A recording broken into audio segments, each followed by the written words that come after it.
وَإِذَا قِيلَ لَهُمْ لَا تُفْسِدُوا فِي الْأَرْضِ قَالُوا إِنَّمَا نَحْنُ مُصْلِحُونَ أَلَا إِنَّهُمْ هُمُ الْمُفْسِدُونَ وَلَكِنْ لَا يَشْعُرُونَ۔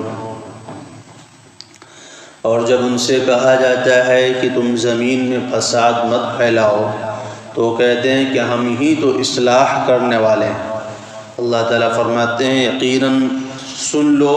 یقیناً یہی لوگ فساد پھیلانے والے ہیں لیکن ان کو اس کا احساس نہیں ہے۔ پچھلی آیتوں میں اللہ تبارک و تعالیٰ نے منافقین کی چند قباحتوں کا، برائیوں کا ذکر فرمایا۔ چنانچہ اللہ تعالیٰ فرماتے ہیں کہ یہ لوگ کہتے ہیں کہ ہم اللہ پر آخرت کے دن پر ایمان رکھتے ہیں، حالانکہ یہ مومن نہیں ہیں، اور اس کی وجہ یہ بتائی کہ جب یہ اللہ پر بھی ایمان رکھتے ہیں، آخرت کے دن پر بھی ایمان رکھتے ہیں، پھر بھی اللہ ان کو مومن کیوں نہیں مانتا ہے؟ اس کا جواب وہی ہے کہ منافقین چونکہ اکثر یہودی تھے اور یہودی پہلے ہی سے آخرت اور اللہ پر ایمان رکھتے تھے، کیونکہ موسیٰ علیہ السلام نبی تھے اور نبی اسی نبی کے ماننے والے یہودی کہلائے۔ تو جب موسیٰ علیہ السلام نبی تھے تو نبی نے تو خود سکھایا ہوگا اللہ پر آخرت پر ایمان، تو اس لیے مسلمانوں کو دھوکہ دینے کے لیے کہتے تھے کہ ہم اللہ پر اور آخرت کے دن پر ایمان لائے۔ اور جو مسلمانوں میں اور یہودیوں میں جو اصل فرق ہے اس فرق کو ظاہر نہیں کر رہے ہیں۔ وہ فرق کیا ہے؟ حضرت محمد صلی اللہ علیہ وسلم پر ایمان قبول کرنا۔ اب ظاہر سی بات ہے مسلمان اس شخص کو کہا جاتا ہے جو تمام نبیوں کے اوپر تو ایمان رکھے لیکن حضرت محمد صلی اللہ علیہ وسلم پر ایمان قبول کرے، آپ کی شریعت کے مطابق عمل کرے، اس کو مسلمان کہا جاتا ہے۔ تو اب یہ دو باتوں کا تذکرہ کرتے تھے کہ ہم اسلام کے جو بنیادی عقائد ہیں وہ تین ہیں، یا یہ کہہ لیجئے کہ قرآن کریم میں جو باتیں ہمیں بتلائی گئی ہیں اگر ان کا خلاصہ یا ان کی بنیاد، ان کی اصل دیکھا جائے تو تین ہیں۔ نمبر ایک، اللہ کی توحید، یعنی اللہ کو ایک ماننا، اللہ کو اپنے تمام مشکلات میں، مسائل میں، حاجتوں میں اپنی تمام ضرورتوں کا جو ہے پورا کرنے والا ماننا۔ ایک تو اللہ کی توحید، دوسرے آخرت کا یقین، یعنی مرنے کے بعد کی زندگی کا یقین، مرنے کے بعد کے حساب و کتاب ہو، چاہے قبر کا سوال و جواب ہو، چاہے میدان محشر کا سوال و جواب ہو، چاہے جنت ہو اور جہنم ہو، بہرحال آخرت کے جو بھی مراحل ہیں ان تمام مراحل کا یقین رکھنا یہ اسلام کے بنیادی عقائد میں سے دوسرا عقیدہ ہے۔ اور تیسرا عقیدہ ہے رسالت، یعنی رسول اللہ صلی اللہ علیہ وسلم کی رسالت کو تسلیم کرنا۔ اب وہ دو باتوں کا تذکرہ کرتے تھے کہ ہم تو اللہ کو بھی مانتے ہیں اور آخرت کے دن کو بھی مانتے ہیں، لیکن تیسری بات کا تذکرہ نہیں کرتے تھے کہ ہم رسول اللہ صلی اللہ علیہ وسلم پر بھی ایمان لاتے ہیں۔ یہ ایسے ہی ہے جیسے آج کل کے زمانوں میں ایک سے ایک فتنے آتے ہیں دنیا میں۔ ان میں سے ایک فتنہ کچھ سالوں پہلے قادیانی کا آیا، یعنی مطلب 100 سال کے آس پاس پہلے کی بات ہے وہ، کہ قادیانی فتنہ جب رونما ہوا تو وہ کیا کہتے تھے؟ وہ بھی ہمارے اور آپ کی طرح لا الہ الا اللہ محمد رسول اللہ پڑھتے ہیں، وہ بھی نماز پڑھتے ہیں، روزہ رکھتے ہیں، زکوٰۃ دیتے ہیں، حج کرتے ہیں۔ ایک عام مسلمان اگر ان کو دیکھے گا تو فرق نہیں کر پائے گا کہ یہ کافر ہے، اور بلکہ عام مسلمان کہے گا کہ تم ان کو کافر کیوں کہہ رہے ہو، علماء کو گالی دینا شروع کر دے گا، وہ علماء ہی کو برا بھلا کہنا شروع کر دے گا، تم انہیں کافر کیوں کہہ رہے ہو۔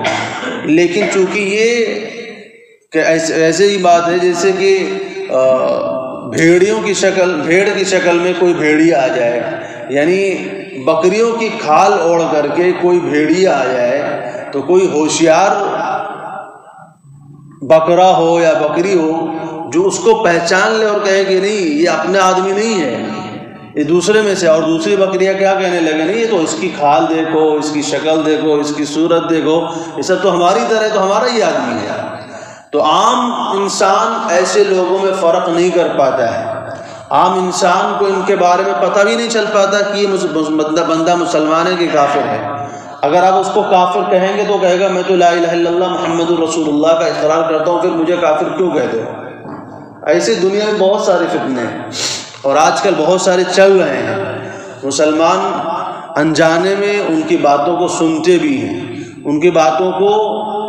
دیکھتے بھی ہیں، ایک دوسرے کو شیئر بھی کرتے ہیں، سناتے بھی ہیں، کیونکہ مسلمان کو پتہ نہیں ہے۔ اور آج کل ویسے بھی سوشل میڈیا کا زمانہ، یہ بہت بڑے فتنے کا زمانہ ہے۔ ایسے وقت میں خاص طور سے علماء حق سے رابطہ رکھنا بہت ضروری ہے، ورنہ گمراہی کا کوئی جو ہے شوشہ دقیقہ انہوں نے چھوڑا نہیں ہے، ہر طرف گمراہی ہی گمراہی پھیلی ہوئی ہے۔ ایک شخص اتنا روشن چہرے والا، سنت کے مطابق داڑھی اور تمام چیزیں، اور اس کے چہروں کو دیکھو گے تو ایسا محسوس ہوگا جیسے کوئی اللہ کا ولی ہو، لیکن وہ بندہ کیا ہے؟ فتنہ مہدویت کے جو ہے پیروکاروں میں سے ہے۔ یعنی ایک شخص ہے جس کو مہدی ہونے کا دعویٰ ہے، امام مہدی ہونے کا دعویٰ ہے، اور اسی کو پیروکاروں میں سے ہے، اور اسی کی باتوں کو وہ آگے بڑھاتا ہے۔ تو ہندوستان کے اندر بہت سارے فتنے وجود میں آئے، ایک مہدویت کا فتنہ ہے، ایک شکیل ابن حنیف کا ہے، اور ایک ابھی حال میں چل رہا ہے گوہر شاہی کے نام کا ایک فتنہ، یونس الگوہر کے نام سے، وہ بھی ایک فتنہ ہے، وہ بھی اس طرح کے، وہ سب یہ کوئی مہدی ہونے کا دعویٰ دار ہے، کوئی جو ہے عیسیٰ ہونے کا دعوے دار ہے، کوئی اللہ ہونے کے بھی دعویٰ بھی کر دیتے ہیں۔ تو طرح طرح کی باتیں ہوتی ہیں۔ اب ظاہراً ان کی شکل و صورت، ان کی بات کو اگر آپ دیکھیں گے تو کچھ محسوس نہیں ہوگا، آپ کو پتہ ہی نہیں چلے گا کہ بندہ مسلمان ہے کیا ہے، لیکن وہ مسلمانوں کے بھیس میں، مسلمانوں کے لباس میں، مسلمانوں کی شکل و صورت میں آ کر کے ایمان والوں کا ایمان لوٹتے ہیں، ایمان پر ڈاکہ ڈالتے ہیں۔ اور قیامت کے قریب کے زمانے کے بارے میں آپ جانتے ہیں، رسول اللہ صلی اللہ علیہ وسلم نے پہلے ہی بتا رکھا ہے، یصبح المؤمن یصبح الرجل مومنا ویمسی کافرا ویمسی مومنا ویصبح کافرا، آدمی صبح کو مسلمان ہوگا تو شام تک کافر ہو جائے گا، شام کو مسلمان ہوگا تو صبح تک کافر ہو جائے گا، اور انسان کو پتہ بھی نہیں چل رہا۔ ظاہر سی بات ہے، اس طرح کے اگر ان لوگوں کی باتوں کو مان کر کے انسان زندگی گزارنے لگے تو انسان تو سمجھے گا میں تو جنت میں جا رہا ہوں، اور پتہ چلے گا کہ تو جہنم میں گیا۔ تو یہ ہے کہ جو حق جماعتیں ہیں، علماء حق ہیں، ان سے رابطہ رکھنا بہت ضروری ہے۔ ہر ایرے غیرے نتو خیرے کی بات نہیں سننی چاہیے، ورنہ پھر گمراہی میں کوئی شک و شبہ نہیں ہے۔ آج کل فتنوں کا بہت زیادہ زور چل رہا ہے، اور ایمان کو لوٹنے کے جتنے زیادہ اسباب آج کے زمانے میں پائے جاتے ہیں، شاید ہی کسی زمانے میں پائے جاتے رہے ہوں۔ چونکہ یہودی ایسی مسلمانوں کو دھوکہ دیتے تھے، وہ کہتے تھے ہم بھی ایمان لاتے ہیں، ہم بھی اللہ کو مانتے ہیں، ہم بھی آخرت کے دن کو مانتے ہیں، ہم بھی نماز پڑھتے ہیں، روزہ رکھتے ہیں، سارے کام کرتے ہیں، لیکن اللہ تعالیٰ کہتے ہیں وما ہم بمومنین، یہ مومن نہیں ہیں۔ تو ہم قادیانیوں کو کافر کیوں کہتے ہیں؟ ہم جو ہے مہدویوں کو کافر کیوں کہتے ہیں؟ یا گوہر شاہی لوگوں کو، اس طرح کی جو ان کے ماننے والوں کو کافر کیوں کہا جاتا ہے؟ یہی شکیل ابن حنیف جو ممبئی کا ہے بھی فی الحال چل رہا ہے فتنہ، وہ بھی، اور وہ فتنے اس کے ماننے والے ادھر کرناٹک کا رخ کر رہے ہیں، بہت ساری جگہ پکڑے گئے ہیں، ان کی ویڈیوز سامنے آئے ہیں، ان کو پکڑ کر کے بالکل ہماری تبلیغی جماعت کی شکل میں آتے ہیں، یا ان لوگوں کے ساتھ مل جاتے ہیں، اور ان کو پتہ بھی نہیں چلتا کہ یہ بندہ ہمارا نہیں ہے، اور اس طرح لوگوں کو مل کے دھیرے دھیرے ان کی جڑیں کاٹنا شروع کرتے ہیں۔ تو ان کو کافر کیوں کہا جاتا ہے؟ قادیانی اللہ کو بھی مانتا ہے، نبی صلی اللہ علیہ وسلم کو بھی مانتا ہے، اور آپ کو یہ بھی کہتا ہے خاتم الانبیاء، لیکن یہ کہتا ہے کہ آخری نبی نہیں ہے۔ خاتم الانبیاء ایک عہدہ ہے، وہ عہدہ نبی صلی اللہ علیہ وسلم کو ملا ہوا ہے، لیکن اس کا مطلب یہ نہیں کہ اب نبی نہیں آ سکتا۔ اس لیے وہ کہتے ہیں کہ غلام احمد قادیانی کیا ہے؟ وہ ذلی نبی ہے، یعنی سائیڈ سے نبی بنے ہوئے ہیں، اپنی محنت سے، اپنے مجاہدے اور عبادت اور ریاضت سے کیا بن گئے؟ نبی بن گئے۔ تو ایسے کوئی عیسیٰ علیہ السلام ہونے کا دعوے دار ہے، کوئی امام مہدی ہونے کا دعوے دار ہے، اور اس طرح جو ہے ان عقائد کی وجہ سے ان لوگوں کو کافر کہا جاتا ہے، کیونکہ عیسیٰ علیہ السلام ایک نبی ہیں، اور امام مہدی بھی ایک بڑی شخصیت ہیں جن کا وہ ظہور دجال کے زمانے میں ہونے والا ہے۔ تو وہ الگ چیزیں ہیں۔ اب ہر کوئی ان چیزوں کا لے کر کے دعویٰ کر کے اس طرح کے جو ہے اسلام کی باتوں کو غلط جگہوں پر فٹ کرتا ہے، تو اس لیے ان لوگوں کو کافر کہا جاتا ہے، چونکہ انہوں نے اسلام کے بنیادی عقائد میں سے عقیدے کو جو ہے بدل دیا ہے۔ اور کوئی بھی انسان کتنا بھی بڑا عبادت گزار ہو، اگر اسلام کے جو بنیادی عقائد ہیں ان میں سے کوئی بھی عقیدہ تبدیل کر دے گا تو وہ بندہ مومن نہیں رہے گا، نہ اس کی نماز قبول ہوگی، نہ روزہ قبول ہوگا، نہ حج و زکوٰۃ قبول ہوگا۔ ایسے لوگوں کا بالکل بائیکاٹ کیا جانا ضروری ہے تاکہ ان کو اپنی اس غلطی کا احساس ہو۔ تو اسی کو اللہ تعالیٰ فرماتے ہیں کہ یہ لوگ دو باتیں تو کہتے تھے لیکن تیسری بات کا اقرار نہیں کرتے تھے کہ محمد صلی اللہ علیہ وسلم پر بھی ہم ایمان قبول کرتے ہیں۔ یہاں قادیانی یہ بھی کہتے ہیں کہ ہم محمد صلی اللہ علیہ وسلم کو مانتے ہیں، لیکن کہتے ہیں ہم ان کو آخری نبی نہیں مانتے ہیں، ان کے بعد بھی نبوت کا سلسلہ اب بھی جاری ہے، کوئی بھی نبی بن سکتا ہے۔ اس لیے قادیانیوں کو ہم بھی کہتے ہیں وما ہم بمؤمنین، یہ مسلمان نہیں ہیں، اگرچہ شکل مسلمانوں والی ہے، داڑھی ٹوپی بھی ہے، پگڑی بھی ہے، قرآن بھی پڑھتے ہیں، نماز بھی پڑھتے ہیں، اذان بھی دیتے ہیں، سارے کام کرتے ہیں، لیکن ہم کہتے ہیں کیا؟